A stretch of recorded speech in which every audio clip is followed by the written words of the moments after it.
अस्सलामु अलैकुम वरहमतुल्लाहि वबरकातुहू।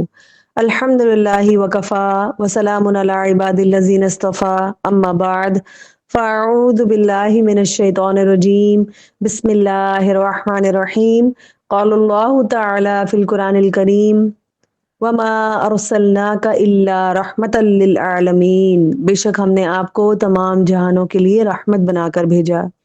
आज हम सबक नंबर 11 पढ़ेंगे और 12वां मक्की साल पढ़ेंगे। इस सबक के भी 3 हिस्से हैं। पहले हिस्से में हम मेराज का तस्करा करेंगे, दूसरे में पहली बैत 12 लोगों की और तीसरे हिस्से में मसअब बिन उमैर रदियल्लाहु अन्हु जो थे वो मदीना भेजे गए। मेराज का सफर कई सालों से मुशरिकीन मक्का का जुल्म सितम जारी था। रसूलुल्लाह सल्लल्लाहु अलैहि वसल्लम के दिल को मजबूत करने और अल्लाह ताला पर भरोसे को मजीद पुख्ता करने के लिए अल्लाह की जानिब से रसूलुल्लाह सल्लल्लाहु अलैहि वसल्लम को मेराज का खास तोहफा मिला। जिब्रील अलैहिस्सलाम आप सल्लल्लाहु अलैहि वसल्लम को अपने साथ लेकर मक्का से बैतुल मुकद्दस गए। उसको इसरा कहते हैं। बैतुल मुकद्दस में आप सल्लल्लाहु अलैहि वसल्लम ने तमाम अंबिया की इमामत फरमाई। फिर जिब्रील अलैहिस्सलाम आप सल्लल्लाहु अलैहि वसल्लम को आसमानों पर ले गए। इसी को मिराज कहते हैं। वहां आपको सातों आसमानों की सैर कराई गई। हर आसमान पर आप सल्लल्लाहु अलैहि वसल्लम ने मुख्तलिफ अंबिया से मुलाकात की। जन्नत दोज़ख के मनाजिर आप सल्लल्लाहु अलैहि वसल्लम को दिखाए गए। इसी मिराज के सफर में उम्मत मुस्लिमा पर 5 वक्त की नमाजें फर्ज की गईं और रसूलुल्लाह सल्लल्लाहु अलैहि वसल्लम को सूरह बकरा की आखिरी 2 आयात भी अता फरमाई गई।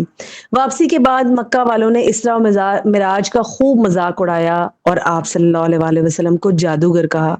हज़रत अबू बकर सिद्दीक ने इसकी तस्दीक फरमाई। इस पर उनको सिद्दीक का लक़ब मिला रदियल्लाहु अन्हु। अब इन सारे बातों से हमें क्या सबक मिलता है कि मिराज के इस वाक़ये से हमें पता लगता है कि अल्लाह ताला के नज़दीक रसूलुल्लाह सल्लल्लाहु अलैहि वसल्लम का मकाम कितना बुलंद था।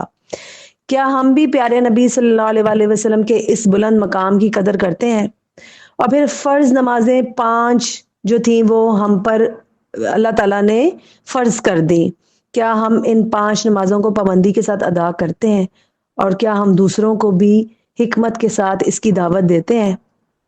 पहली बैत सन 1190 में हज के मौके से खजरज के 6 आदमियों ने इस्लाम कबूल किया और रसूलुल्लाह सल्लल्लाहु अलैहि वसल्लम से वादा किया कि अपनी कौम में जाकर दीन इस्लाम की तबलीग करेंगे। सन 1290 में हज के मौके से मदीना से 12 अफराद आप सल्लल्लाहु अलैहि वसल्लम की खिदमत में हाजिर हुए। उन लोगों ने रसूलुल्लाह सल्लल्लाहु अलैहि वसल्लम से मिना में एक उकबा घाटी के पास मुलाकात की। आप सल्लल्लाहु अलैहि वसल्लम से चंद बातों पर बैत की। इसको पहली बैत उकबा कहते हैं।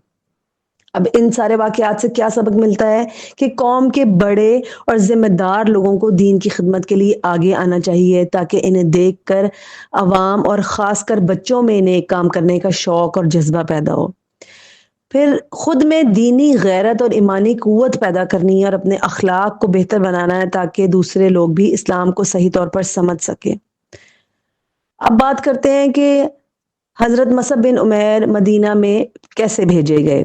हज के बाद रसूलुल्लाह सल्लल्लाहु अलैहि वसल्लम ने इस्लाम कबूल करने वाले मदीना के लोगों के साथ हजरत मसअब बिन उमैर रदियल्लाहु अन्हु को दीन की तालीम देने की गर्ज से भेजा। हजरत मसअब रदियल्लाहु अन्हु मदीना में हजरत असद बिन ज़रारा के घर उतरे और दोनों ने मिलकर इस्लाम की तबलीग शुरू कर दी। इन दोनों सहाबियों की तबलीग के नतीजे में बहुत कम वक्त में मदीना में बहुत से लोगों ने इस्लाम कबूल कर लिया। अब इस वाक़ये से क्या साबित होता है कि खुद में बेहतरीन सलाहियतें पैदा करनी है और अपनी सलाहियतों को दीन की खातिर इस्तेमाल करना है।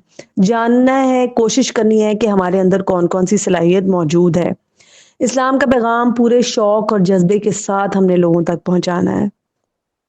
कौम को दीन सिखाना है और कुरान की तालीम देनी है और शिर्क से दूर रहने की तलकीन करनी है।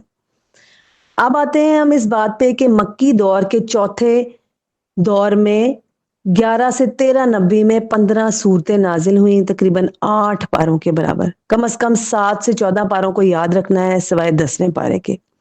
पहला हिस्सा पहले पारे से लेकर छठे पारे तक, दूसरा हिस्सा 7वें पारे से लेकर 16वें पारे तक, तीसरा हिस्सा 17वें पारे से लेकर 24 पारे तक, चौथा हिस्सा 25वें पारे से लेकर 30 पारे तक। صحابہ کرام رضی اللہ عنہ قرآن کی صورتوں کو پڑھتے، مخالفت بھرے ماحول میں بھی ایمان پر قائم رہتے اور ان صورتوں کو دعوت کے لیے استعمال کرتے۔ ہم نے بھی ایسے ہی قرآن کو سمجھ کر پڑھنا ہے تاکہ اللہ تعالی ہمارے لیے دین کے کاموں کو آسان کر دیں، اس پر عمل کرنا آسان کر دیں، اس پر جمے رہنا آسان کر دیں، اور ہم اس کے ذریعے سے دین کا پیغام لوگوں تک پہنچا سکیں۔ آپ صلی اللہ علیہ وآلہ وسلم کی زندگی چلتا پھرتا قرآن تھی، اور آپ کی باتیں اس کی شرح تھیں جو حدیث میں ہمارے پاس موجود ہیں۔ روزانہ کے حساب سے ہم نے ضرور ٹائم نکالنا ہے اور ان کو سیکھنے اور سمجھنے کی کوشش کرنی ہے۔ اللہ تعالی ہمارا پڑھنا، پڑھانا، سننا، سنانا قبول و منظور فرما لے اور ہمیں اس کو آگے پھیلانے کی توفیق عطا فرمائے۔ آمین یا رب العالمین۔